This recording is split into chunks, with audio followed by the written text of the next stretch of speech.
Hey everybody, welcome back with a new video. This video is a remake of an older one that I did a while back ago, and it is about stabilizing footage. Now, previous video had some issues regarding audio and the speed of the video, so in this video I try to do everything a little bit slower and explain everything better. So let's start right after the intro. By the way, this technique can be done in both Hitfilm Express and Hitfilm Pro.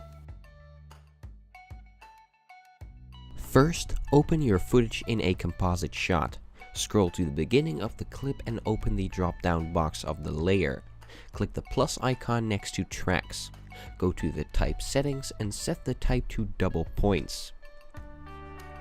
Add the red track boxes around the two items that stay still in the shot. Make sure that the green boxes are bigger than the red ones, as this is where Hitfilm will track. When that is done, click the track forward button. Once that is done, scroll through the footage and make sure that the track is correct. Go to Purpose. Select the option Stabilize and select all options at the bottom.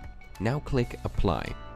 You see nothing happening, but if you switch to the viewer, you can see that the video is stabilized, but also out of frame. Create a new point layer and parent the footage layer to the point. You can now maneuver the point and scale it up so that the footage fits the entire screen. The stabilize is not fantastic, but it definitely works. So I hope you enjoyed this video. If you did, leave a like, leave a comment, don't forget to subscribe if you haven't already, and I'll see you next time with a new video. Bye bye. Hi there, thanks for watching. Click here to see my latest video, click here to see a highlighted one, and click here to subscribe to my channel if you haven't already.